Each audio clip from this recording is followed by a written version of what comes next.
نحمده ونصلي على رسوله الكريم اما بعد اعوذ باللہ من الشیطان الرجیم بسم اللہ الرحمن الرحیم والصلاة والسلام على سید المرسلین وعلى آلک وصحابک اجمعین برحمتک یا ارحم الراحمین اللہم صلی علی محمد وعلى آل محمد اللہم بارک علی محمد وعلى آل محمد جزا اللہ عنا محمدا ما هو اہلہ لا الہ الا انت سبحانک انی کنت من الظالمین یا حی یا قیوم برحمتک استغیث رب زدنی علما۔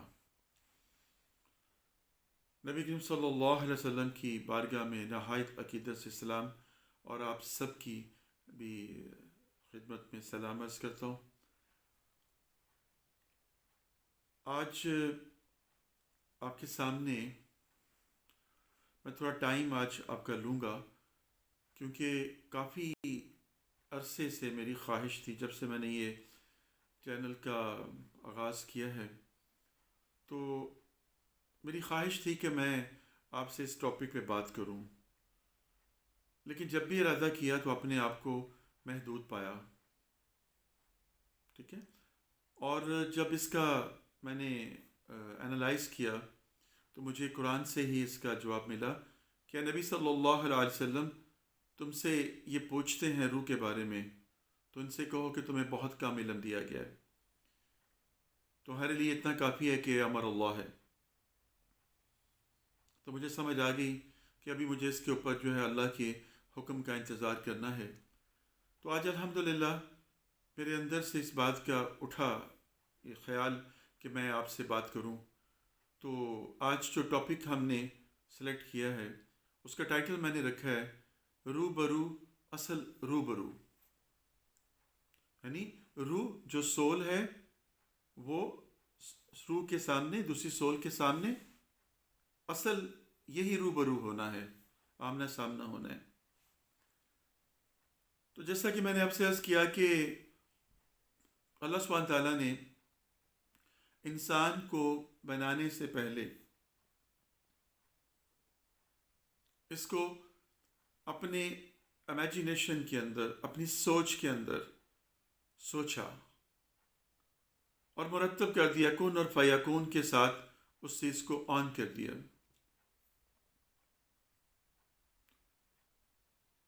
اللہ سبحانہ وتعالیٰ فرماتے ہیں کہ اس کائنات کو تشکیل دینے سے 50,000 سال پہلے میں اس کی تقدیر کو لکھ چکا تھا، یعنی یہ سب کچھ میں لکھ چکا تھا، کس نے کیا کرنا ہے، کیسے ہونا ہے، کہاں ہونا ہے، کب جینا ہے، کب مرنا ہے، کیا کرنا ہے، اور اس کو محفوظ کر دیا میں نے ایک لوح کے اندر، ایک تختی کے اندر۔ اب اس میں سے جتنا جتنا میں چاہتا ہوں لوگوں کو دیتا جاتا ہوں اور وہ اس کے مطابق عمل کرتے جاتے ہیں۔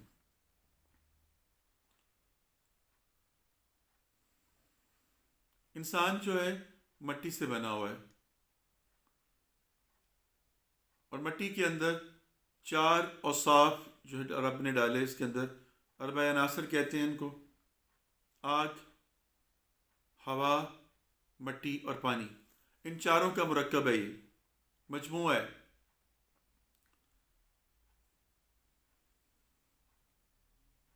انسان مادہ ہے ان 4 چیزوں کا، اور اس کے اندر رب نے روح پھونک دی کہ جب میں اس میں اپنی روح پھونک چکوں تو پھر اس کو سجدہ کر دینا۔ رب کی روح کیا ہے؟ سوال ہے آپ کے لیے۔ اس کا سیدھا سا جواب ہے کہ اللہ نور السماوات والارض، اللہ نور ہے جو زمین اور آسمانوں کے اندر پھیلا ہوا ہے۔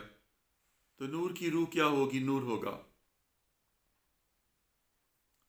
تو رب نے کہا جب میں اس میں اپنی روح پھونک چکوں اور اس کی نوک پلک سوار چکوں تو تم اس کو سجدہ کر دینا۔ اب اس سے پہلے آ جائیے، قرآن میں اللہ فرماتا ہے کہ میں نے سب کچھ، 7 آسمان اور زمین، ان کو مرتب کیا، ترتیب دیا اور ان کو محفوظ کر دیا، بند کر دیا، اور پھر میں نے 6 دنوں میں زمین اور آسمانوں کو مزین کر دیا، بنا دیا، اور 7ویں دن میں اپنے عرش کے اوپر جا کے بیٹھ گیا، اور میں نے کہا کہ آسمانوں کے اور زمین سے کہ جو کچھ ہے نکالو، آ جاؤ، اگر تو خوش دلی سے آ جاؤ گے تو فبہ ہے، اور اگر نہیں تو میرا تو آنا جانا ہے ہی ہے۔ سب نے کہا کہ ہم خوش دلی سے آئے، اور سب کے سب آ گئے اور اپنی ترتیب کے ساتھ جس طرح رب نے ترتیب رکھی تھی مرتب ہو گئے۔ اب رب نے وہاں کے نظام کو، وہاں کے سسٹم کو چلا دیا، اور اس کے بعد پھر عرش پہ جا کر استوا ہو گیا۔ اب روح، رب کی روح، نور۔ اب اللہ سبحانہ تعالیٰ نے، میں نے اب سے عرض کیا تھا پہلے بھی، عالم ارواح، عالم دنیا، عالم بالا، عالم زیری، عالم برزخ جس کو ہم کہتے ہیں۔ برزخ کیا ہے؟ برزخ کی مثال میں نے آپ کو دی تھی کہ اس طرح سے جیسے کہ آپ ایک رنگین شیشوں کی گاڑی میں بیٹھے ہوئے ہیں، اور باہر سے کھڑے ہوئے لوگوں کو آپ نظر نہیں آ رہے، لیکن آپ کو باہر کا منظر صاف نظر آ رہا ہے، اور ان کی آوازیں بھی آپ کے کانوں تک آ رہی ہیں، لیکن ان کو آپ نظر نہیں آ رہے۔ ایسے ہی ایک پردہ ہے انسان کی نگاہ کے آگے جو آ جاتا ہے، جو اس کو اس عالم سے اس عالم تک لے جاتا ہے۔ قرآن میرا فرماتا ہے کل نفس ذائقۃ الموت، ہر جاندار کو موت کا ذائقہ چکھنا ہے۔ تو کبھی اس بات پہ غور کریے، میرے مہربان، اس بات پہ غور کریے۔ قرآن غور اور فکر کرنے کے لیے ہے، پڑھنے کے لیے تو الحمدللہ ہے، پڑھ چکنے کے بعد غور کرنے کے لیے ہے۔ غور کرو، اپنے رب کی طرف دھیان لگاؤ۔ اللہ کیا فرما رہا ہے؟ اللہ فرما رہا ہے کل نفس ذائقۃ الموت، ہر جاندار کو موت کا ذائقہ چکھنا ہے۔ کل روح ذائقۃ الموت نہیں کہا۔ تو جان جس کے اندر ہے اس نے مر جانا ہے، ختم ہو جانا ہے، فنا ہو جانا ہے۔ رہنا کس نے ہے؟ روح نے، اس کو موت نہیں ہے۔ یہ ازلی ہے اور ابدی رہنی ہے۔ تو ذائقہ کیا ہوتا ہے؟ ذائقہ کھانے کو نہیں کہتے، ذائقہ چکھنا کہتے ہیں۔ ایسے انگلی سے لگایا، جیسے ہنڈیا پکاتے ہوئے خاتون اپنا کھانے کو چیک کرنے کے لیے، نمک مسالہ چیک کرنے کے لیے ایسے لگاتی ہے، وہ کہتی ٹھیک ہے، نمک ٹھیک ہو گیا، مرچیں تھوڑی تیز ہو گئیں، تھوڑا سا یہ ہو گیا۔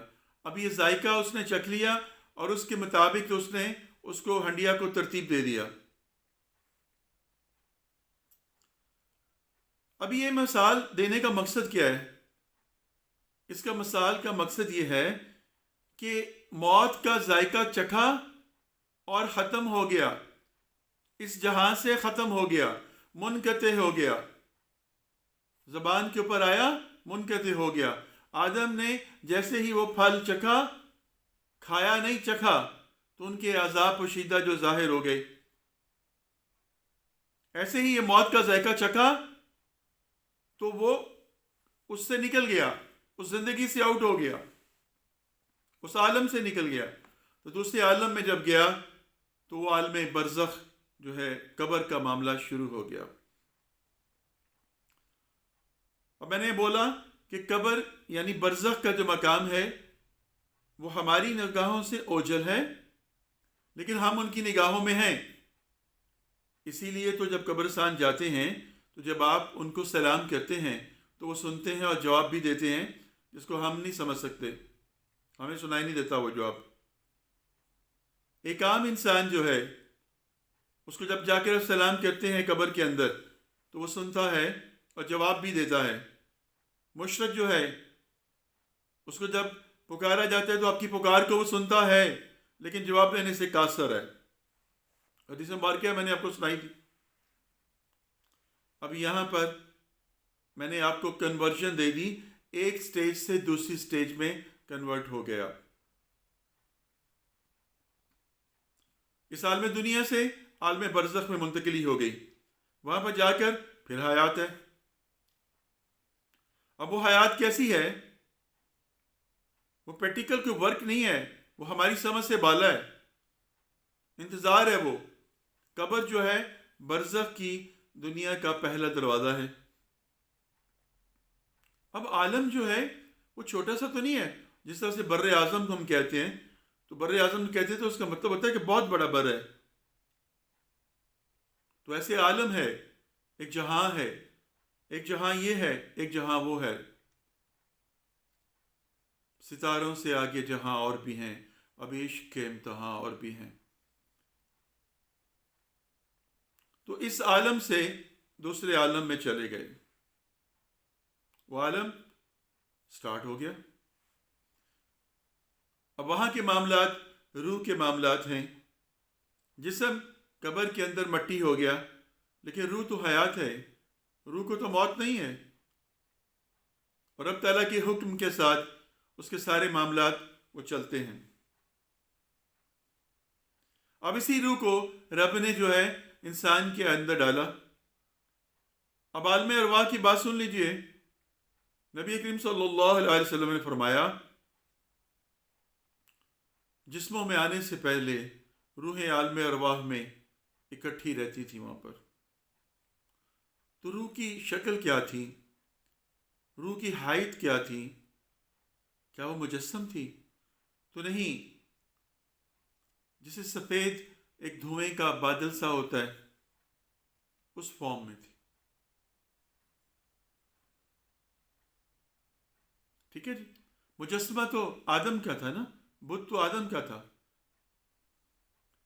تو رب تعالیٰ کی ذات نے وہاں پر عالم ارواح میں، اللہ کے نبی صلی اللہ علیہ وسلم فرمایا کہ عالم ارواح میں روحیں اکٹھی تھیں، تو جو وہاں پر شناسہ ہوتی ہے، دنیا میں بھی ایک دوسرے کی شناسہ ہوتی ہیں۔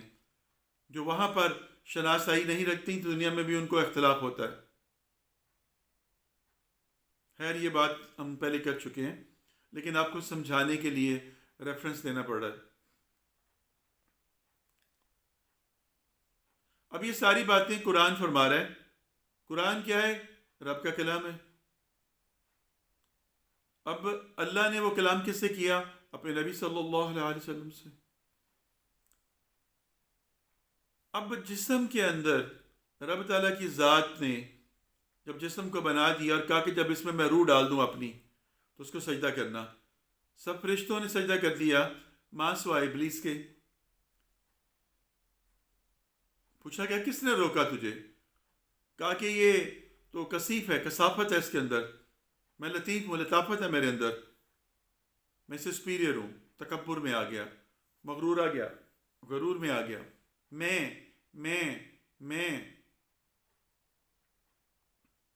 جب تک یہ میں ختم نہیں ہوتی نا اس وقت تو نہیں آتا، جب میں ختم ہو جاتی ہے پھر تو آ جاتا ہے۔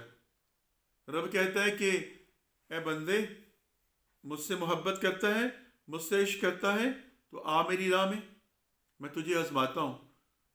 رب اس کو آزماتا ہے، اس کی دنیا کی تمام محبتیں اسے چھڑا دیتا ہے، ہر قسم کی محبت اسے دور کرا دیتا ہے، ہر قسم کی آزمائش کے اندر اس کو ڈالتا ہے، ہر قسم کے امتحانات اس سے لیتا ہے۔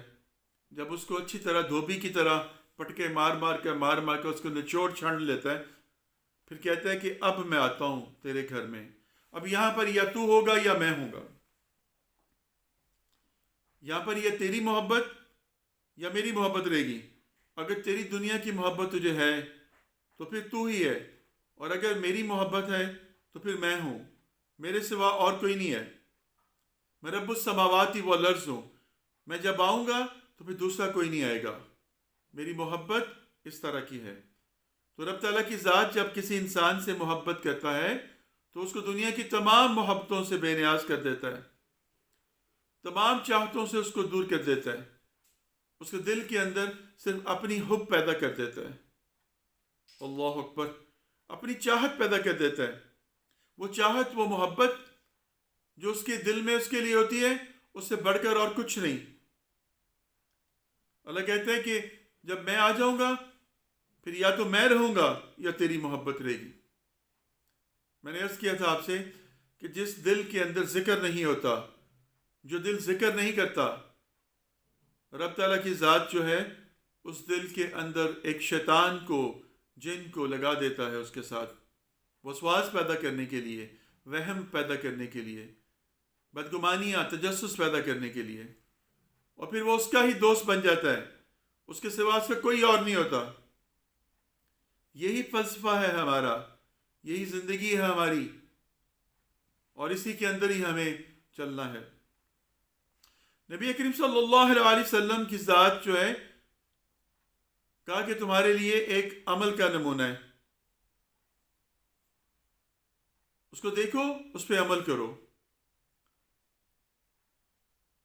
تو یہ جو روح ہے، اس کے بارے میں رب فرماتا ہے کہ تمہیں بہت کم علم دیا گیا ہے، بہت تھوڑا علم دیا گیا ہے۔ تو بتائیں گے کیا، کریں گے کیا؟ تلاش کرنے کے لیے کہا گیا۔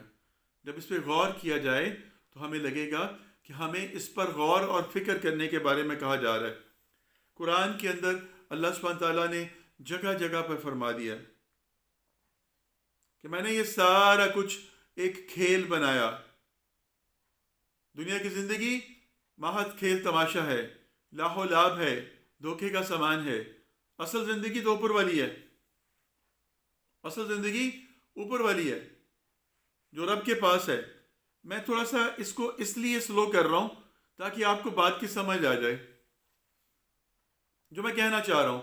اگر آپ کو وہ چیز سمجھ آ جائے گی نا تو انشاءاللہ آپ کو انسانیت کی معراج کی سمجھ آ جائے گی۔ رب تعالیٰ کی ذات نے جب ارادہ کیا، سوچا کیسے ایسے ایسے ایسے، تو اس نے اپنی روح کو پیدا کیا، اپنی روح کو نکالا، اپنے سے الگ کیا۔ اب یہاں سے تھوڑی سی عشق کی بات ہے۔ معذرت کے ساتھ جو شریعت اور نصاب کو صرف اس کو بیان کرنے یا اس کو سمجھنے یا اس کے اوپر ہی فوکس کرنے والے کتابی سوچ کے جو لوگ ہیں، ان کو تو شاید میری بات سے اختلاف ہو اور ان کو اس بات کے اندر کوئی لطف نہ آئے، لیکن جو عشق رسول کے اندر جذب ہیں تو ان کو ضرور اس میں کچھ ملے گا بھی اور سمجھ بھی آئے گی۔ اور جو کتابی نصابی ہیں ان سے میں صرف ایک مرتبہ یہ درخواست کروں گا کہ کبھی عشق کی نگاہ سے جو ہے قرآن کو پڑھ کے دیکھیے۔ آپ کو پورا قرآن جو ہے اپنے رب کا کلام لگے گا، اپنے نبی کے ساتھ، اپنے محبوب کے ساتھ یہ راز اور نیاز ہی لگیں گی۔ اس میں تمام باتیں رب نے اپنے محبوب سے کر دیں، اپنے محبوب کو بتا دیں۔ یہ گفتگو ہے، یہ گفتگو ہے، اور ساتھ ہی ساتھ ان کی دل جوئی ہو رہی ہے، امیدیں دلائی جا رہی ہیں، لوگوں کو بتایا جا رہا ہے۔ کیا خوبصورت کلام ہے، کیا خوبصورت بات ہے۔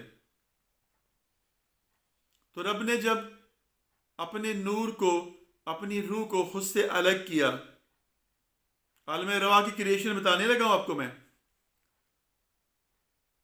تو کہا بسم اللہ، اللہ اکبر، اپنے ہی نام سے آغاز کیا، کہا بسم اللہ، تو محمد الرسول اللہ کی روح جو ہے، الیکٹریفائنگ باڈی جو ہے، وہ اس کے سامنے آ گئی۔ اللہ اکبر، اللہ اکبر۔ رب نے بسم اللہ کہا، فرشتے جو ہیں ان کی کریشن ہو گئی، ارواح کی کریشن ہو گئی، جنت بسم اللہ کے ساتھ آ گئی، جہنم بسم اللہ کے ساتھ آ گئی۔ اللہ کے نام سے، اللہ کے نام سے، اللہ کے نام سے، اللہ کے نام سے۔ اسی لیے قرآن کی ہر سورت سے پہلے بسم اللہ لکھی ہوئی ہے، بسم اللہ پڑھنے کا حکم ہے۔ یہ اختتام بھی ہے اور آغاز بھی ہے۔ جب ایک سورت ختم ہوتی ہے تو بسم اللہ جب ہم پڑھتے ہیں تو اس بات کا اشارہ ہوتا ہے کہ ایک سورت کا اختتام ہو گیا اور دوسری سورت کا آغاز ہو گیا۔ میں غلط نہیں کہہ رہا۔ تو آغاز بھی بسم اللہ، انتہا بھی بسم اللہ۔ رب تعالیٰ کی ذات اس سے پہلے ملائکہ کو اپنے اس لیے پیدا کر چکی تھی، اپنے نور سے اور اس تمام انوار سے معاملات تھے، اور وہ رب کی تعریف کرتے تھے اور سب کچھ تھا۔ واسع کرسی السماوات والارض، اللہ کی کرسی زمین و آسمانوں میں پھیلی ہوئی ہے، اور اس کے گرد ہی وہ چکر کاٹتے تھے، طواف کرتے تھے۔ جب نبی کریم صلی اللہ علیہ وسلم کی روح کو بنایا گیا رب نے، اور رب نے اپنے عکس کو دیکھا، اپنی روح کو دیکھا، جو تخیل، اپنی روح میں اس لیے کہہ رہا ہوں آپ اس کو ٹیک دی پازیٹیو سائڈ آف دیٹ. دیکھیے جی سیدھی سی بات ہے, ایک مصور کے دماغ میں جو کچھ پورٹریٹ کرنے سے پہلے ہوگا وہی اس کا ہاتھ کینوس پہ چلے گا. اللہ نے اپنے دماغ کے اندر, چونکہ اللہ نور ہے اس لیے ہم کسی مجسم کی بات نہیں کر رہے, تشبیہات اور استعارات ہیں بتانے کے لیے. اللہ نے اپنے دماغ کے اندر, اپنے دل کے اندر, اپنی سوچ کے اندر, اپنے گمان کے اندر جس چیز کو پورٹریٹ کیا کہ آنکھ ایسی ہو, ابرو ایسے ہوں, بال ایسے ہوں, ہونٹ ایسے ہوں, ناک ایسے ہو, کان ایسے ہوں, جسم ایسے ہو, رنگ ایسا ہو, ایسا ہو. رب نے جو جو سوچا اس کو اپنے اندر سے ہی الگ کر دیا. وہ عکس آ گیا, آئینے کے سامنے آ گیا, روح کے برو ہو گئی, روح کے سامنے آ گئی. وہ روح محمد صلی اللہ علیہ وسلم جو کہ نور الہی کے ساتھ تھی, وہ وہاں پر اس کے سامنے آ گئی. رب نے جب اپنی ہی روح کو دیکھا, اپنی ہی اس تخیل کو دیکھا جو کینوس پہ بنایا کن کے ساتھ, تو بسم اللہ کہہ کر جب آغاز کر دیا, تو رب تعالیٰ کی ذات کو جب میرے نبی صلی اللہ علیہ وسلم نے دیکھا تو سبحان اللہ اور ماشاء اللہ کہا. سبحان اللہ, ماشاء اللہ.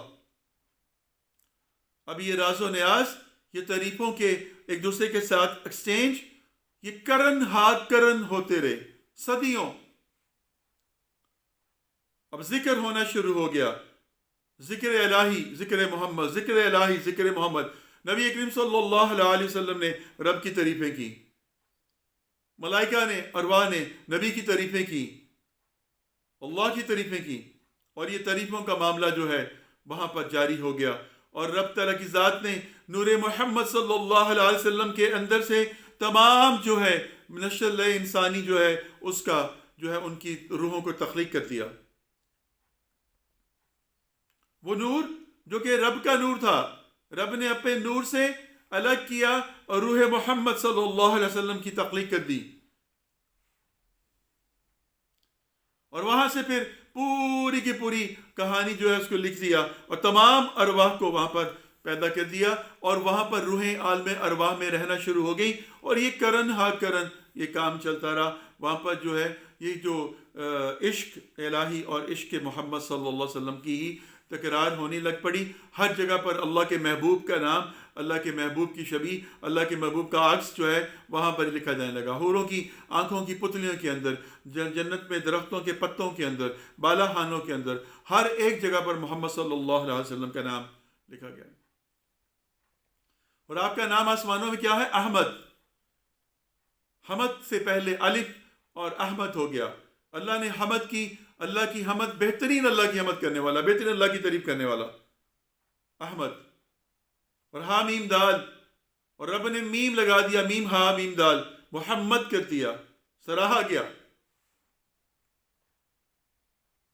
اب یہ کرن ہا کرن سلسلہ چلتا رہا, اور روح کے سامنے آ گئی, چند سامنے آ گیا. واہ, اپنا عکس آئینے کے اندر آ گیا, اپنی روح برو ہو گیا. ایک روح دوسری روح کے سامنے آ گئی. کیا خوب منظر ہوگا, کیا خوب وہ نظارہ ہوگا, کیا خوب وہ رنگ ہوگا, کیا خوب وہ تعریفیں ہوں گی جو محمد رسول اللہ نے کی ہوں گی اللہ کی. اور کیا خوب انداز ہوگا رب کا جب رب اپنی محمد کی تعریف کرتا ہوگا اور سنتا ہوگا, اور فرشتے تعریف کرتے ہوں گے, حمد کرتے ہوں گے رب کی, اور سنتے ہوں گے تعریفیں. یہ سلسلہ چلتا گیا, چلتا گیا, چلتا گیا, چلتا گیا. اور پھر اللہ نے آدم کو بنانے کا ارادہ کر لیا, کہا زمین پہ اپنا نائب میں جو ہے بناؤں گا. آگ, پانی, مٹی اور ہوا کے عناصر کو اکٹھا کیا اور ایک جسم بنا دیا اپنے ہاتھوں سے, اور کہا جب اس میں اپنی روح ڈال دوں تو اس کو سجدہ کر دینا, اس کو سجدہ کر دینا, جھک جانا اس کے آگے.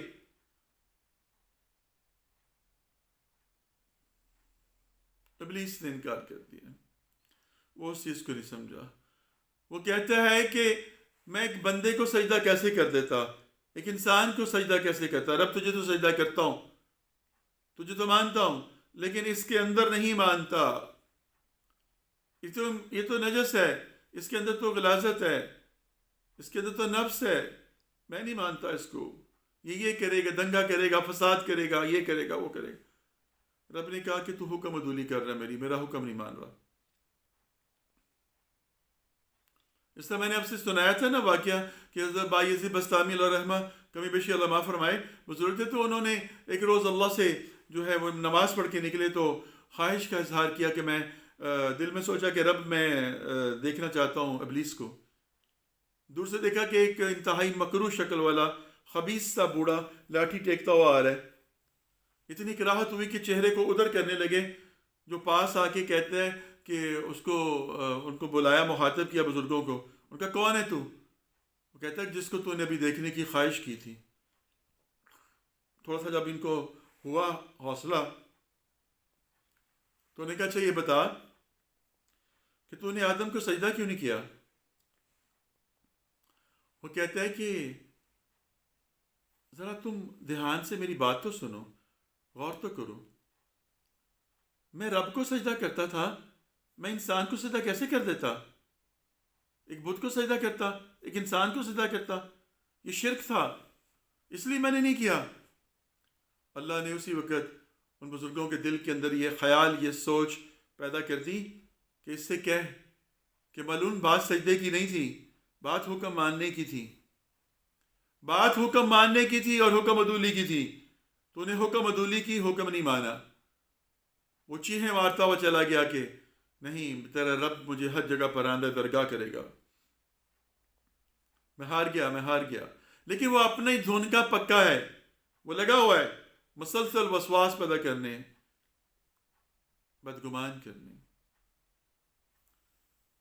دیکھیں یہ جو روح ہے، اس کے بارے میں جو میں نے آپ کو بات بتائی، یہ آپ کو ہضم ہوئی ہے کہ نہیں ہوئی؟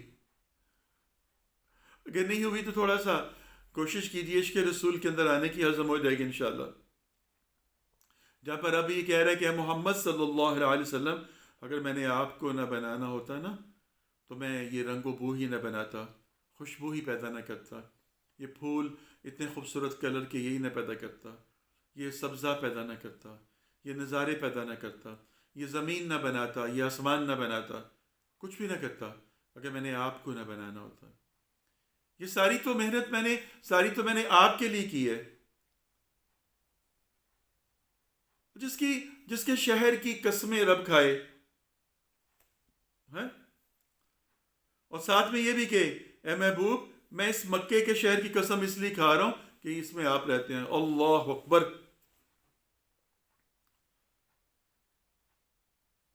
اللہ اللہ، تیرے عشق کی انتہا چاہتا ہوں، میری سادگی دیکھ میں کیا چاہتا ہوں۔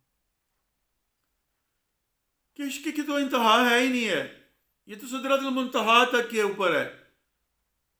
رب کی بے قراری محبت دیکھیے کہ اس کے شہر مکہ کی قسم کھا رہے ہیں، ان کے ابرو کی قسم کھا رہے ہیں، ان کی روح روشن کی قسم کھا رہے ہیں۔ اللہ اکبر، اللہ اکبر کبیرہ، اللہ اکبر کبیرہ۔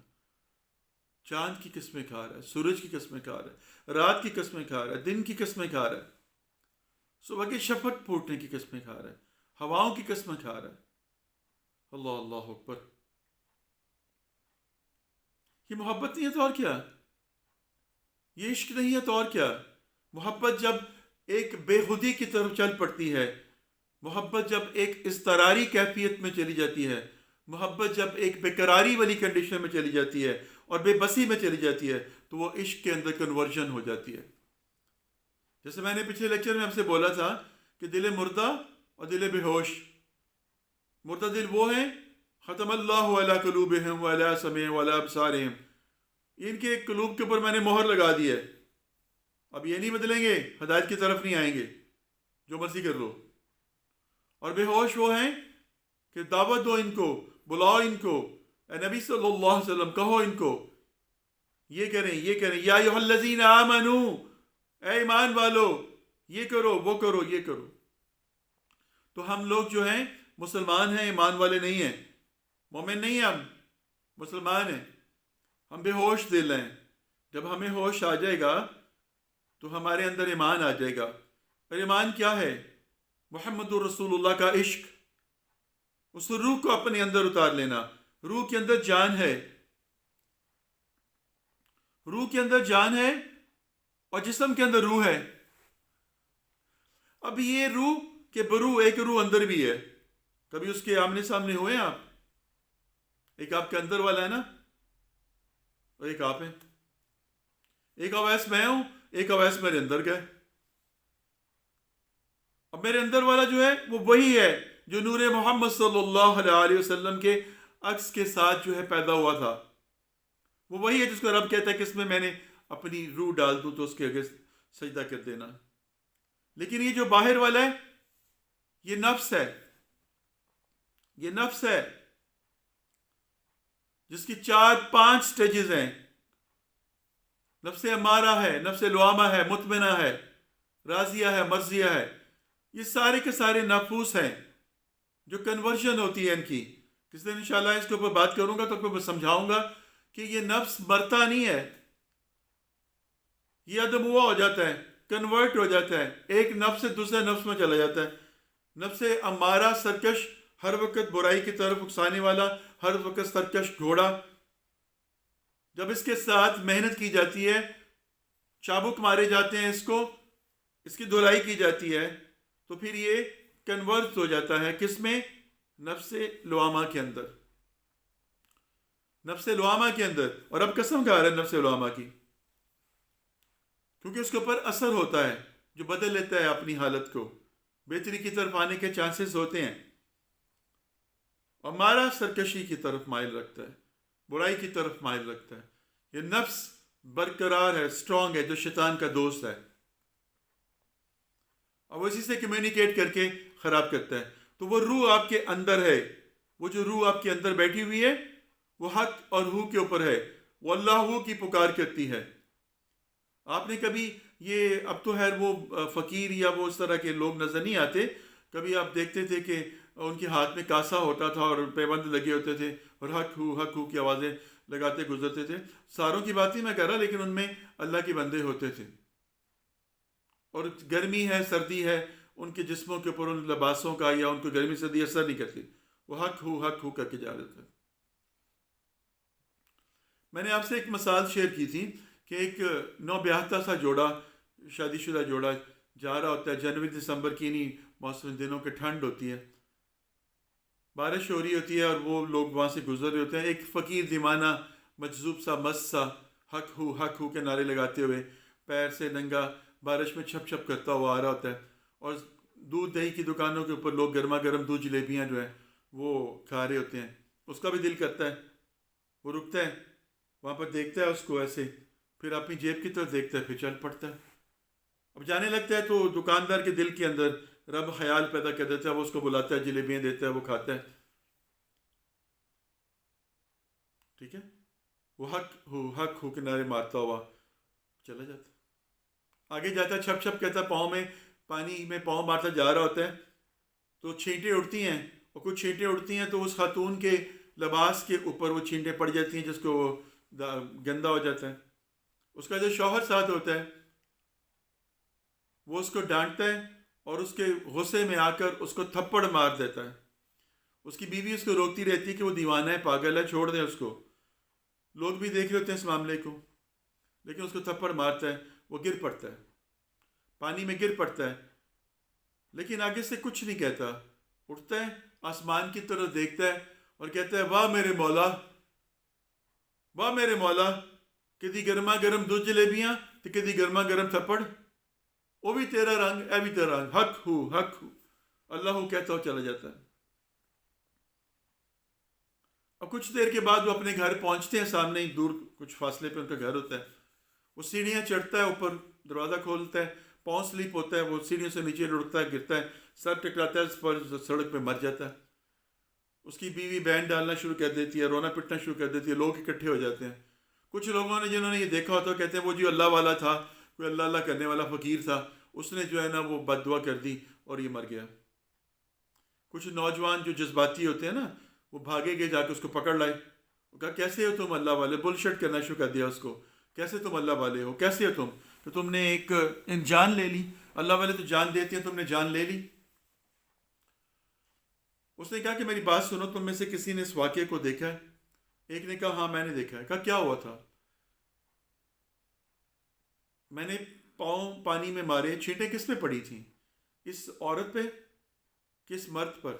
اس نے کہا اس عورت پر پڑی۔ کچھ عورت نے کچھ کہا؟ کہا نہیں، اس نے تو کچھ نہیں کہا، اس نے کہا پاگل ہے، دیوانہ ہے، چھوڑو۔ اس مرد کو غصہ آیا، اس نے مجھے تھپڑ مارا۔ کیوں؟ اس لیے کہ یہ اس سے محبت کرتا تھا، اور اس کو محسوس ہوا، برا لگا کہ میرے محبوب کے کپڑوں کے اوپر کوئی گندگی پھینک دے، اس کو کوئی تکلیف پہنچائے، اس کو اچھا نہیں لگا، اس نے مجھے تھپڑ جڑ دیا۔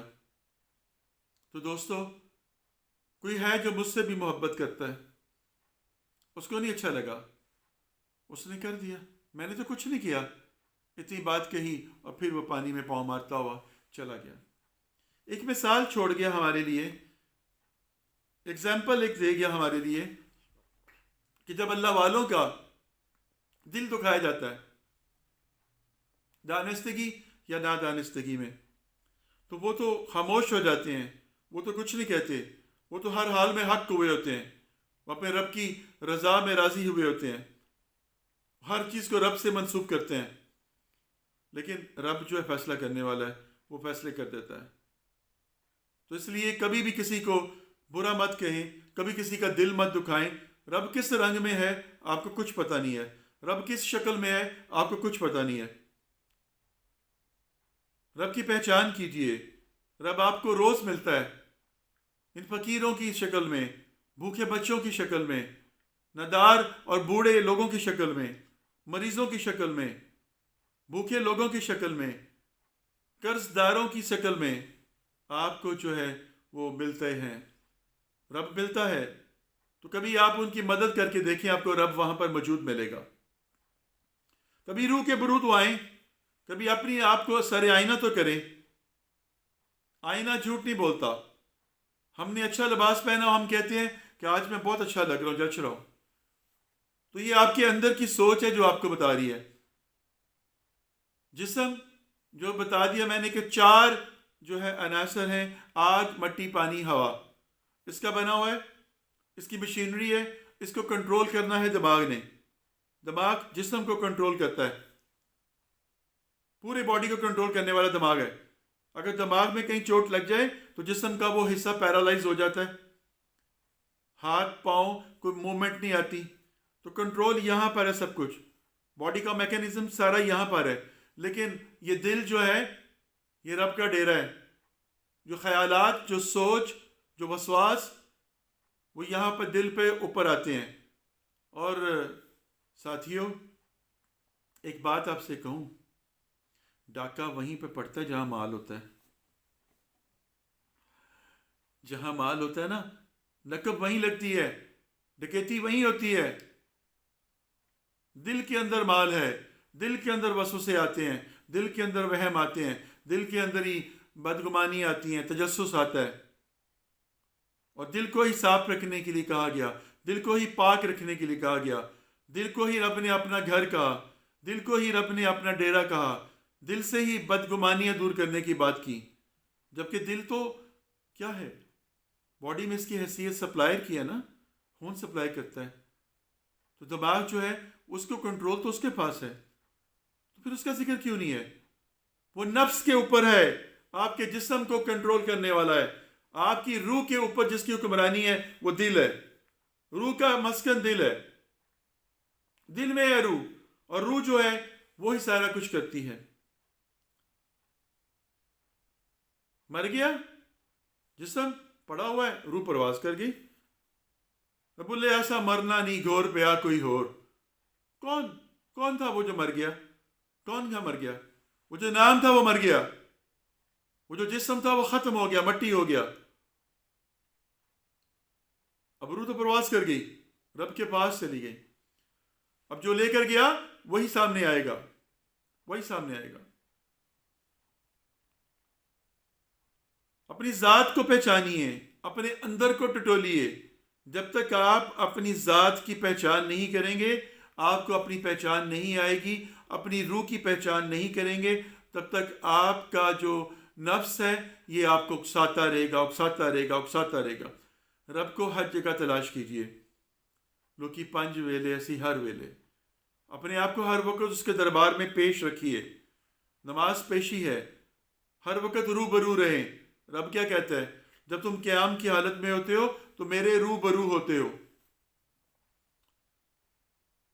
باتیں آپ کی سنی سنائی ہیں ساری، میں نے کوئی اپنے پاس سے نہیں گھڑی، نہ ہی میں کتابیں پڑھتا ہوں لمبی چوڑی، نہ ہی میں اتنی زیادہ، کیونکہ کتابیں پڑھنے سے مجھے کسی کا فلسفہ آپ کو بتانا پڑے گا، اور میں کسی کی کاپی نہیں کرتا، مجھے کوئی شوق نہیں ہے کسی کاپی کرنے کا۔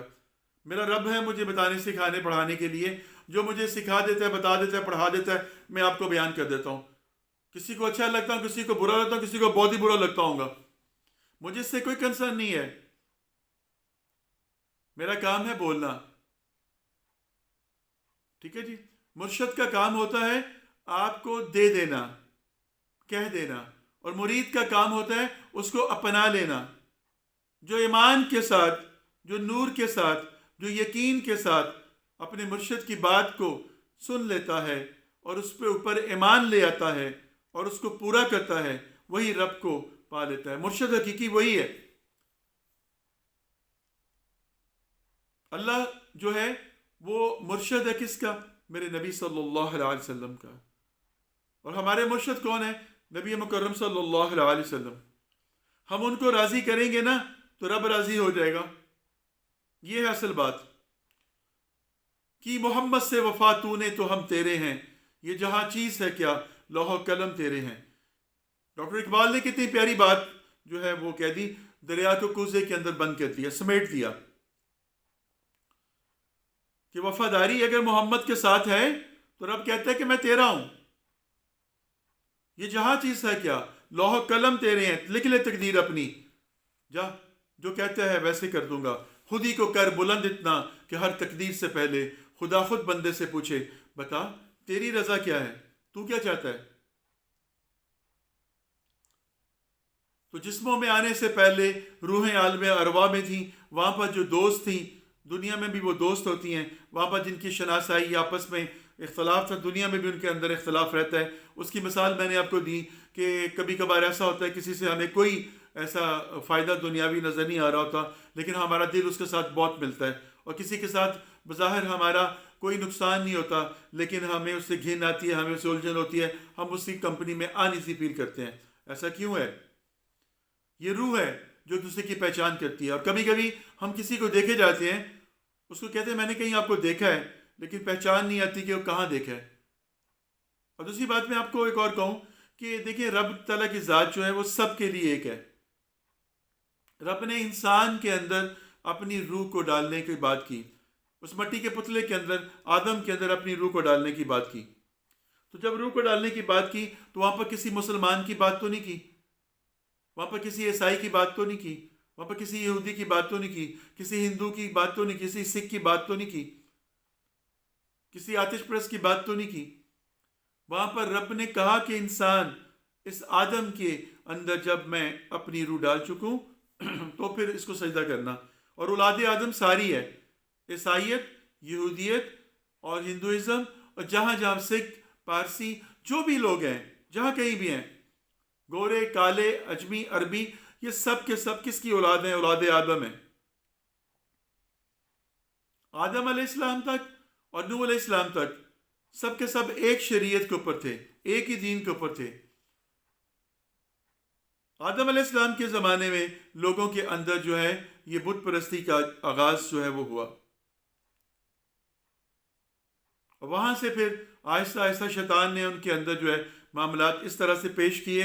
میں نے پہلے لیکچر میں بتا چکا ہوں، اس کو دوبارہ سے وقت کا ضیاع ہے بتانا، آپ اس کو چیک کر لیجئے گا، دیکھیے گا کہ کس طرح سے نوح علیہ السلام کے زمانے میں جب ان کے بعد کچھ ان کے جو نیک لوگ تھے وہ ان کے درمیان رہے، اور جب ان سے چلے گئے، مر گئے، تو انہوں نے کہا کہ اب وہ لطف نہیں آتا عبادت کا، وہ ہمارے درمیان ہوتے تھے تو ہمیں سکون ہوتا تھا۔ ایسا کرتے ہیں ان کی مجسمے بنا لیتے ہیں، انہوں نے ان کے مجسمے بنا لیے، ان کی تصویریں بنا لی، جو بھی انہوں نے کیا اس کے ساتھ ان کو محسوس ہوتا تھا وہ ہمارے پاس ہیں۔ وقت کے زمانہ گزرتا گیا، عمریں بڑی لمبی تھیں، ان کی جنریشن بائی جنریشنز گئیں، اور شیطان نے ان کے اندر ایک غلط عقائد کو پیدا کر دیا کہ تمہارے پرکھوں کا تمہارے بڑوں کا یہ خدا تھے، ان کو سجدہ کرتے تھے، اور اس نے بتوں کو سجدہ کرانا شروع کر دیا. وہاں سے بت پرستی کا آغاز ہو گیا. اور جب موسیٰ علیہ السلام جب کوہ طور پر گئے اللہ سے تختیاں لینے کے لیے، اور وہاں واپسی پر پیچھے جو سامری جادوگر تھا اس نے کیا کیا کہ اس نے وہ جو سارے سونا تھا وہ سارے کا سارا الاؤ جلایا، اس کے اندر سونا ڈالا، گائے کا بچڑا بنا دیا، اور جبرائیل کے گھوڑے کے سم کی مٹی جو اس کے پاس تھی جس کے نیچے سبزہ اگاتا تھا، اس نے آپ کے بھائی جو ہیں ان سے کہا کہ ہارون علیہ السلام کو کہ دعا کریں کہ جو میں چاہتا ہوں وہ ہو جائے. ان کا اچھے کے لیے بات کر رہا ہوگا، انہوں نے دعا کر دی. اس نے جب اس میں مٹی پھینکی تو اس گائے کے بچڑے میں سے گائے کی آواز آنی شروع ہوگی. اس نے کہا یہ ہے تمہارے ہارون اور موسیٰ کا رب جو کہ موسیٰ سے ناراض ہے، چلو اس کو مناتے ہیں. تو انہوں نے مل کر اس کے گرد جو ہے وہ ڈھول تماشے بجانے شروع کر دیے، اور اس طرح سے اس کے گرد انہوں نے ناچنا شروع کر دیا، اور اس طرح سے انہوں نے ایک ڈرامہ بازی کا سین شروع کر دیا جو کہ آج کل بھی ہمارے معاشرے کے اندر بہت زیادہ کامن ہے. ہم اسی کو سمجھتے ہیں شاید یہی دین کا حصہ ہے. یہ دین نہیں ہے، یہ رسومات ہیں، یہ اڈاپشنز ہیں جو کہ لوگوں نے اڈاپٹ کی ہوئے ہیں. دین ایک اور چیز ہے، ٹھیک ہے جی، اور اس کی اپلیکیشنز جو ہیں وہ کچھ اور ہیں. رسومات کچھ اور ہیں، معاملات کچھ اور ہیں. نبی اکرم صلی اللہ علیہ وسلم نے جو دین ہمیں عطا کیا وہی دین ہے، دین مصطفیٰ، شریعت محمد صلی اللہ علیہ وسلم، کیونکہ یہ جنت میں لے کے جانے والی ہے. آپ دیکھیں اللہ سبحانہ تعالیٰ نے تمام انسانوں کے جسموں کے اندر روحوں کو ڈالا. اب روح جسم کے اندر جب گئی تو اس نے سیکھنا شروع کیا. اب ایک انسان جو ہے اپنے جسم کی محنت کے ساتھ، اپنے دماغ کی ایک صلاحیت کے ساتھ ایک ڈاکٹر بن سکتا ہے، ایک انجینئر بن سکتا ہے، ایک پلمبر بن سکتا ہے، ایک میجیشین بن سکتا ہے، کچھ نہ کچھ وہ کر سکتا ہے اپنے دماغ کو اختلاع کر کے. لیکن روح کے اوپر اس کا کنٹرول نہیں ہے. روح جو ہے وہ رب کی طرف سے ہے، روح رب کا حکم ہے، رب کا امر ہے. رب تعالیٰ کی ذات نے جسم کے اندر اس کو ڈالا تو وہ انسان بڑی بڑی انوینشن کرتا ہے. یہ جتنی یہ کمپیوٹرز کی، موبائلز کی، جو کچھ میں آپ کے ساتھ بات کر رہا ہوں، یہ سب کچھ یہ کیا ہے؟ یہ وقت کے ساتھ ساتھ تغیر تبدل ہوتے ہوتے ہوتے یہ ماڈیفائی شکلیں ہمارے سامنے آ گئی. انسان ہی ہے نا. لیکن کیا ان کی روحیں بیدار تھی؟ انہوں نے جو نیکی کے کام کیے، جو صحابت کے کام کیے، جو چیریٹی کے کام کیے، رب نے اس کا بدلہ دنیا میں دے دیا. بڑا غیور ہے، کسی کا احسان نہیں رکھتا. وہ کہتا ہے تم خیر الناس بنو گے، میں تمہارے لیے اس کا سلسلہ تمہیں حق دے دوں گا. کیسے؟ اب دیکھیں ہمارے یہاں پر گنگا رام ہاسپٹل ہے، گلاب دیوی ہاسپٹل ہے، لیڈی ایچسن ہاسپٹل ہے، لیڈی ولنگٹن ہاسپٹلز ہیں. یہ وہ لوگ ہیں جو کہ ہمارے تو نہیں ہیں، ہم مذہب تو نہیں ہیں یہ، لیکن انہوں نے نیکی کے کام کیے، چیریٹی کے کام کیے، اچھے کام کیے، اور رب تعالیٰ کی ذات نے ان کے نام کو چلا دیا، اس کا صلہ دنیا میں دے دیا، ان کے رزق میں بھی تب اضافہ کر دیا، اور ان کے مرنے کے بعد ان کے ناموں کو بھی چلا دیا. اب مجھے بتائیں کہ اگر وہ جو سارے کے سارے ہمارے مذہب کے نہیں ہیں، ان کے اچھے کاموں کی وجہ سے ان کے نام زندہ ہیں، اور ان کے ناموں کے اوپر جو ہے وہ آپ لوگوں نے ہاسپٹلز اور یہ سب کچھ بنائے ہوئے ہیں، تو جو اللہ کے بندے، جو اللہ کے نیک ولی گزر گئے، کیا ان کا نام رب زندہ نہیں رکھ سکتا؟ جنہوں نے خالصتاً پرچار ہی رب کا کیا، جنہوں نے خالصتاً ذکر ہی مصطفیٰ کا کیا، جنہوں نے خالصتاً ذکر ہی صحابہ کا کیا، جنہوں نے اپنی زندگیوں کو اللہ اور رسول اللہ صلی اللہ علیہ وسلم کے نقش پا پر گزار دیا، کیا انہوں نے نہیں کہا کہ میرے جب مزاروں پہ آؤ تو یہاں پر آ کر اس طرح کی خرافات میں نشوں میں پڑھو، یہ کرو وہ کرو؟ کیا انہوں نے نہیں کہا کہ یہاں پر آ کے تم مجھ سے مانگو گے تو میں تمہیں دوں گا؟ کیا انہوں نے کسی کتاب میں اپنے لکھا، کسی بھی بزرگ نے کہا؟ اللہ والوں کو اتنی فرصت ہی نہیں ہوتی ہے کہ وہ دنیا کی طرف رجوع کریں اس طرح سے. وہ صرف اور صرف بیان کرتے ہیں، وہ صرف اور صرف ذکر کرتے ہیں، بولتے ہیں. یہ لکھنے والوں کا کام ہے جو لکھتے ہیں، یہ کاتب کا کام ہے، یہ تحریر والے کا کام ہے. اور جو لکھتے ہیں، جنہوں نے لکھا، جو بزرگوں نے اپنی کتابیں لکھی، اپنی باتیں لکھی، وہ ایسی تعلیمات ہیں، ان کو پڑھ کے دیکھیں، ان کو اٹھا کے دیکھیں، کہیں بھی اس میں شرک کا شائبہ نہیں ہے. لیکن جو رسومات ہیں، جو رسم و رواج بنا دیے گئے ہیں، وہ ان کے کہے ہوئے نہیں ہیں، وہ ان کے بعد کے ہیں، ان کے زندگیوں کے بعد کے ہیں.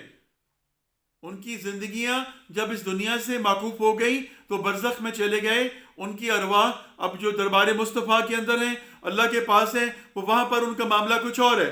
اللہ نے قرآن میں کہہ دیا میرے وہ بندے جن کو یہ پوچھتے ہیں، میرے وہ بندے جن کی یہ میرے جیسا سمجھتے ہیں، وہ ان کے شرک سے مبرہ ہیں. ان کے اوپر کوئی پکڑ نہیں، ان کا عمل میرے پاس پہنچ چکا ہے، میرے پاس ان کا عمل آ چکا ہے. اس لیے ان باتوں کے اندر، ان خرافات کے اندر جانے کی بجائے اصل کو دیکھیے. اصل بزرگان دین جو ہیں ان کی تعلیمات کو پڑھیے. اگر آپ کے پاس کچھ موجود ہے تو اس کو پڑھیے، اس سے سیکھیے. ہم سنی سنائی بات کو آگے کوٹ کرتے ہیں اور پھر اس کے بعد بحث میں آ جاتے ہیں. ہمارے ملک کے اندر، ہمارے برصغیر پاک و ہند کے اندر خاص طور پر بہت ہی زیادہ جو ہے اس طرح کی جو ہے ڈھونگی قسم کی پیر پرستی اور مزاج پرستی اور اس طرح کی چیزیں ہیں، جہاں پر صرف لوگوں نے اپنے پیٹوں کو اوپر ہاتھ رکھا ہوا ہے. اور گورنمنٹس بھی جو ہیں وہ بھی اس کے اوپر بجائے کہ نظر کرنے کے بجائے کہ اس کو ایک ماڈیفائی کرنے کے بجائے کہ اس کو ایک سیکوینس میں لے کے آنے کے، اس کو ایسے ہی چلا رہی ہے. جو بھی گورنمنٹ آتی ہے وہ اس کے فنڈز کھاتی ہے، اوقاف والے اس کے پیسے کھاتے ہیں، سب کچھ گلے بھرتے ہیں، سب کچھ کرتے ہیں. وہ کہاں جاتا ہے؟ کبھی کسی نے اس چیز کو پرچار کیا؟ کبھی کسی نے ان کی تعلیمات کو عام کرنے کی کوشش کی؟ جو جس رنگ میں لگا ہوا ہے اس کو لگا دیا ہوا ہے.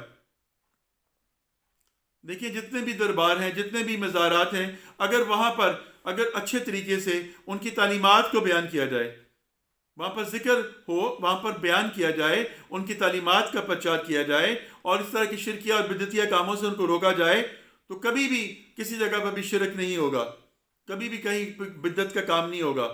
لیکن پرابلم کیا ہے کہ ایسی جگہوں پر چونکہ سب کے روٹی لگی ہوئی ہے، سب کا حرام کی کمائیاں لگی ہوئی ہیں، وہ وہاں سے پیسے کھاتے ہیں، اس میں سے اپنے پیٹوں کو بھرتے ہیں، اپنے گھروں کے اے سی چلاتے ہیں، اپنے گھروں کے کاموں کو کرتے ہیں. اس لیے وہ کہتے ہیں ہمیں کیا، جتنے زیادہ اور زیادہ بہکیں ان کو بہکنے دیں. اس لیے وہاں پر اس طرح کے تماشے، اس طرح کی حرکتیں ہوتی ہیں. تو جہاں پر اتنا زیادہ لوگ ہوں گے وہاں پر اچھے بھی ہوں گے، برے بھی ہوں گے، برے ترین بھی ہوں گے، بہترین بھی ہوں گے. گیہوں کے ساتھ گھن بھی پستے ہیں سارے کے سارے. اس لیے میں آپ سے صرف یہی درخواست کرتا ہوں کہ آپ جو ہے بزرگان دین کو گالیاں نکالنے کی بجائے، ان کو برا بھلا کہنے کی بجائے، ان کی تعلیمات کو پڑھیے تو صحیح. وہ کیا کہتے ہیں، وہ کیا کہتے ہیں، ان کی زندگیاں کیا تھیں؟ کیا انہوں نے اپنی زندگیوں میں یہ بات کہی کہ ہم جو ہیں وہ دینے والے ہیں؟ کیا انہوں نے کہا کہ ہم ایسا کرنے والے ہیں؟ کیا انہوں نے کرتب کر کے دکھائے؟ کیا انہوں نے ساری باتیں کی؟ نہیں. میرے خیال میں جو لوگ باتیں کرتے ہیں، جو لوگ ان کو الزامات دیتے ہیں، ان کو تو پتہ بھی نہیں ہے کہ کرامت اور معجزے میں فرق کیا ہوتا ہے. معجزہ کسے کہتے ہیں، کرامت کسے کہتے ہیں؟ کرامت جو ہے بزرگان دین سے، اللہ کے جو اولیاء اللہ ہیں ان سے سرزد ہوتی ہے، کبھی ہو گئی کبھی نہ ہوئی، اور وہ کہہ کے نہیں کرتے. ان کے منہ سے دعا نکلی، رب نے ایک ناممکن سی بات کو ممکن کر دیا، تو یہ ان کی کرامت ان کے ساتھ منسوب کر دی گئی. معجزہ جو ہے یہ نبیوں پیغمبروں کے ساتھ ہوتا ہے اور بار بار ہوگا، 100 بار ہوگا. موسیٰ نے ایک مرتبہ لاٹھی کو زمین پہ ڈالا اللہ کے حکم سے، بسم اللہ کے ساتھ کہہ دیا، اور وہ سانپ بن گئی. پکڑا پھر لاٹھی بن گئی، پھر ڈالا پھر بن گئی، ہاتھ ڈالا نکالا سفید چمکدار ہو گیا، پھر صحیح ہو گیا، پھر دوبارہ ڈالا پھر ہو گیا. یہ معجزہ ہے، یہ معجزات ہیں. نبی کریم صلی اللہ علیہ وسلم کے معجزات بے شمار ہیں، بے شمار معجزات ہیں. تو بار بار ہونے والے ہیں، بار بار ہونے والے ہیں. کرامات جو ہیں ان کی اتھینٹکسٹی نہیں ہے کہ بار بار ہوں گی. اور کوئی بھی اللہ کا بندہ جو ہے وہ یہ بات نہیں کہ دعویٰ کے ساتھ کہہ سکتا کہ میں یہ کر سکتا ہوں کہ میں نے یہ کر دیا. من جانب اللہ ہے، اللہ سبحانہ تعالیٰ جو چاہتا ہے وہ کرتا ہے. میرا لب و لہجہ اگر آپ کو کچھ ہارش لگے تو معافی چاہتا ہوں، لیکن یہ حقیقت ہے، یہ سچ ہے. لقد كان رسول اللہ فی اسوۃ حسنہ، بے شک نبی پاک صلی اللہ علیہ وسلم کی زندگی تمہارے لیے بہترین عمل کا نمونہ ہے. تو کیا میرے نبی صلی اللہ علیہ وسلم نے یہ سب کچھ فرمایا؟ کیا انہوں نے کہا جو کچھ ہم کر رہے ہیں؟ اطاعت رسول اصل میں اطاعت اللہ ہے. اگر آپ اطاعت رسول کریں گے تو آپ اطاعت الہی کی طرف جائیں گے، ادروائز نہیں جا سکتے. ہم لوگ اپنی سادہ دلی کے اندر، سادہ لوہی کے اندر لٹتے بھی ہیں اور برباد بھی ہوتے ہیں اور حاصل بھی کر لیتے ہیں. جو بہت زیادہ تیز ترار اور متکبر اور عالم فاضل ہوتے ہیں وہ دیدار مصطفیٰ سے محروم ہی رہتے ہیں، اور جو سادہ لوگ سے ہوتے ہیں نا ان کو دیدار ہو جاتا ہے. ایک ایسے ہی میں نے ایک واقعہ پڑھا، ایک سادہ لوگ سا بندہ تھا، اس نے ایک مولوی صاحب جو بڑے عالم فاضل تھے ان سے کہا کہ حضرت میں بڑا سادہ سا بندہ ہوں، مجھے کوئی لمبی چوڑی تو مجھے دعائیں آتی نہیں ہیں، نہ پڑھنا پڑھانا آتا ہے، تو مجھے جو ہے نا کچھ ایسا بتائیں، کچھ ایسا طریقہ بتائیں کہ مجھے دیدار مصطفیٰ ہو جائے صلی اللہ علیہ وسلم۔ اور مولوی صاحب مین کو دس دیو، مین کو ایسا ول سبب دس دیو کہ مینو بھی آقا دا دیدار ہو جاوے، میں ویکھ لواں، میری اکھاں بھی ویکھ لو۔ باقی میں پڑھا کہیں نہیں، میں نے کوئی لمبی چوڑیاں پڑھائیاں پچھائیاں کوئی نہیں آندیاں، تو بس میں سیدھی سیدھی کوئی گل دس چھڈو کہ جنہاں مینو میرے نبی دا دیدار ہو جائے تو میں ہی ویکھاں۔ مولوی نے اس کو کہا کہ اس کو اسیس کیا، اس کو کہا کہ یہ کیا کرے گا؟ اس نے کہا کہ تو کی کر سیں، تو تیرے کو کی ہے، تو کی پڑھے گا، تین کتنے دیدار ہو سی؟ انہوں نے کہا مولوی صاحب دس چھڈو، میں کر لیں کوشش۔ مولوی صاحب نے کہا کہ انج کر پھر تو کہ دودھ پیا کر، کچھ اور نہ کھا، کچھ اور نہ پی، دودھ ہی پینا تو، اندر تیرا جنوں ستھرا ہو جائے صحیح نا، دودھ نال پی پی کے تو پھر تینوں دیدار ہو جائے۔ اب اس بندے نے اس بات کو اتنا سیریس لیا، اس نے کہا کہ مولوی صاحب حق پہ کہندے ہو، من دیدار ہو جاسی؟ انہوں نے کہا ہاں تین دیدار ہو جاسی۔ اس نے جا کے تو دودھ پینا شروع کر دیا، اس سوچ کے ساتھ، اس نیت کے ساتھ کہ مجھے نبی کا دیدار ہوگا، میرے محبوب، اللہ کے محبوب کا دیدار ہوگا۔ 6 ماہ کے بعد وہ آیا اور آ کر مولوی صاحب کا منہ میٹھا کرایا اور کہا کہ مولوی صاحب اے لو کھاؤ، کیوں شکر کھاؤ، منہ چھپاؤ۔ انہوں نے کہا کدی کیوں شکر دینا پیا؟ انہوں نے آخیا کہ جی میں نے تو نبی صلی اللہ علیہ وسلم کا دیدار ہو گیا، سونے کا دیدار ہو گیا مینو۔ انہوں نے کہا کینج دن دیدار کینج ہویا، کی پڑھیا تو؟ مولوی صاحب تسی پہ مت بھی ویجے دی تاڑی، آپ پہ تو تسی منع کیا سی کہ دودھ پی، تو میں پہ 6 مہینے دودھ ہی پیتا تھا، پھر میں نبی کا دیدار ہو گیا۔ اللہ اکبر، مولوی ششدر ہو گیا، سر پکڑ کے بیٹھ گئے۔ اس نے کہا کہ اس نے تو مذاق میں اس کو کہا کہ دودھ ہی پی تو جا کے۔ اب بات بڑی باریک تھی، اس بندے نے سادہ لوئی میں نیت کے ساتھ دودھ ہی پیتا رہا، اور رب تعالیٰ کی ذات نے اس کی اس نیت کے صلے میں آقا علیہ السلام کا دیدار اس کو کروا دیا۔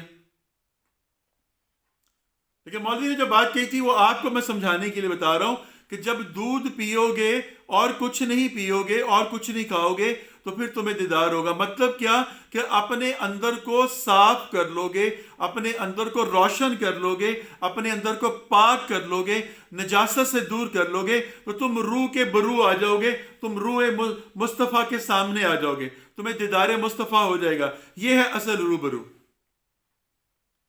یہ ہے اصل روبرو، آمنا سامنا۔ اور پھر جب آمنا سامنا ہو جائے تو پھر باقی کیا رہ جاتا ہے؟ صحابہ کی اتنی بڑی شان کیوں ہے؟ ان کا آمنا سامنا تھا، وہ روح برو تھے۔ ہم روح برو تو نہیں ہیں، ہم روح برو ہیں، سول ٹو سول ہے۔ اگر ہماری روح جو ہے نبی مصطفیٰ صلی اللہ علیہ وسلم کے ساتھ کنیکٹ ہو جائے گی یا ہو جاتی ہے تو ہماری روح اصل روح کے سامنے آ گئی۔ تو یہی ہے فلسفہ روح برو۔ اگر آپ نے اپنے رب کو پانا ہے تو نبی مصطفیٰ صلی اللہ علیہ وسلم کو پا لیجئے، ان کی طلب کر لیجئے، اللہ کی محبت کو اپنی محبت بنا لیجئے، اللہ آپ کی ساری محبتوں کو اپنی محبت بنا لے گا۔ اور اگر آپ ادھر ادھر بھٹکتے رہیں گے تو بھٹکتے ہی رہ جائیں گے۔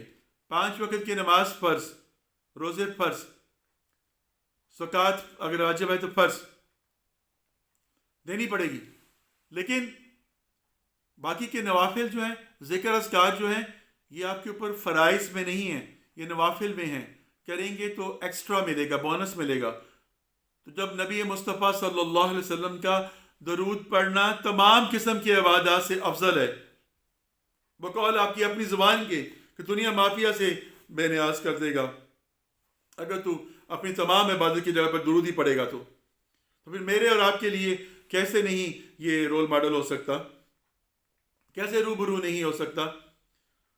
تو روح کو ڈرائیو کرنے والا رب ہے، اور رب جو ہے اپنے محبوب کی نظر دیکھتا ہے، اور جدھر محبوب کی نظر اٹھتی ہے رب ادھر نگاہ کر دیتا ہے، رب ادھر نگاہ کر دیتا ہے۔ تو اپنی نگاہ کو نبی مصطفیٰ صلی اللہ علیہ وسلم کی طرف لگائیے، رب کی نگاہ پر پڑ جائے گی۔ اپنے عشق کو عشق مصطفیٰ بنا لیجئے، عشق الہی آپ کے اندر آ جائے گا، کیونکہ نبی صلی اللہ علیہ وسلم سے جب آپ محبت کرتے ہیں تو آپ کو اللہ کی طرف بھیج دیتے ہیں، اور آپ اللہ سے جب محبت کرتے ہیں تو اللہ آپ کو نبی صلی اللہ علیہ وسلم کی طرف بھیج دیتا ہے۔ یہ دو محبت کرنے والے ہیں اور ہم مزے لوٹ رہے ہیں محبت کے، عشق کے۔ تو کاش کہ اللہ سبحانہ تعالیٰ ہماری اندر کی آنکھ کو کھول دے، کاش کہ اندر کے کان کھول دے، کاش کہ ہماری اندر کی وہ جو نگاہ ہے وہ کھل جائے، جس سے نبی مصطفیٰ صلی اللہ علیہ وسلم کا دربار نظر آئے، جس سے ہمیں وہ ملائکہ نظر آئیں، جس سے ہمیں وہ ارواح نظر آئیں، جس سے ہمیں رب کا نور نظر آئے۔ کاش کہ پردے کی اور سے رب ہم سے بھی بات کرے، کاش کہ ہمارے خوابوں میں رب ہمیں بھی پیغام دے، کاش کہ ہمارے خوابوں کے اندر بھی نبی مصطفیٰ صلی اللہ علیہ وسلم کا روح روشن آ جائے اور ہمیں دنیا اور مافیا سے بے خبر کر دے۔ تو میری آج آپ سے درخواست ہے کہ اپنی روح کو روح کے سامنے کر دیں۔ تو میں نے جو بات کی، اتنی لمبی چوڑی بات کرنے کا فلسفہ اور مقصد اتنا سا تھا کہ آپ کی اصل روح جو ہے روح محمد ہے صلی اللہ علیہ وسلم، اور آپ جو اپنی روح کو نبی مصطفیٰ صلی اللہ علیہ وسلم کی روح کے سامنے کر دیں گے پیش، تو پھر زیر زبر پیش وہ خود ہی کر لیں گے آپ کو۔ آپ اپنے ارد گرد کی نگاہ سے اپنے آپ کو ہٹا لیجئے اور اپنے آپ کا دھیان، اپنا گیان، اپنا گمان آقا انعامدار صلی اللہ علیہ وسلم کی طرف لگا لیجئے۔ جب ہر وقت کی آپ عشق نماز پڑھنی شروع کر دیں گے، ہر وقت کی حاضری میں رہیں گے، تو پھر رب بھی آپ کے ساتھ محبت کرے گا، رب بھی آپ کے پاس آ جائے گا، پھر رب کے ساتھ ہی ساتھ آقا علیہ السلام کی خوشبو، آپ کی محبت، وہ سب کچھ آپ کو مل جائے گی۔ یہ دنیا جہان کی نعمتیں آپ کو مل جائیں گی، دنیا بھی مل جائے گی، آخرت بھی مل جائے گی، سب کچھ سنور جائے گا، سب کچھ مل جائے گا، لیکن تب جب آپ اپنی روح کو اپنی اصل روح کے سامنے لے آئیں گے، اور اصل روح ہے محمد مصطفیٰ صلی اللہ علیہ وسلم کی روح، کیونکہ یہی ایک روح ہے، یہی ایک جسم ہے، یہی ایک روح ہے۔ کامل انسان آقا انعامدار، کامل روح جو ہے وہ نبی پاک صلی اللہ علیہ وسلم کی روح۔ اللہ سے بہت دعا ہے کہ اللہ ہمیں آپ صلی اللہ علیہ وسلم کے نقش پا پہ چلنے کی توفیق عطا فرمائے، آپ کے معاملات کو سمجھنے کی، اس پر عمل کرنے کی توفیق عطا فرمائے، اور ہمارا اٹھنا، بیٹھنا، سونا، جاگنا، ہر ایک چیز جو ہے روح بروح محمد مصطفیٰ صلی اللہ علیہ وسلم ہو، روح بروح اللہ سبحانہ تعالیٰ کے ہو، اور ہماری زندگی جو ہے وہ اسی آس میں گزرے کہ خودی کو کر بلند اتنا کہ ہر تقدیر سے پہلے خدا خود بندے سے پوچھے بتا تیری رضا کیا ہے۔ اور جب دل کے اندر عشق مصطفیٰ سما جائے تو پھر دل ہر قسم کی محبتوں سے پاک ہو جاتا ہے، ہر قسم کی لذتوں سے پاک ہو جاتا ہے، ہر قسم کی خواہشات سے دور ہو جاتا ہے۔ اللہ تعالیٰ ہمیں عمل کی توفیق عطا فرمائے۔ کوئی بات میری بری لگی ہو، کسی کی دل آزاری ہوئی ہو، تو میں اس کے لیے اللہ سے بھی معافی چاہتا ہوں، آپ سے بھی معافی چاہتا ہوں، اور اگر میری باتوں میں آپ کو کچھ حسن نظر آیا ہو، کچھ لطافت نظر آئی ہو، تو خدا را اس کے اوپر عمل کرنے کی کوشش کیجیے۔ قرآن کو غور و فکر کے ساتھ پڑھیے، یہ آپ کو پیغام دیتا ہے، ڈیفینیٹلی پیغام دیتا ہے۔ وما علینا الا البیان، صدق اللہ العظیم۔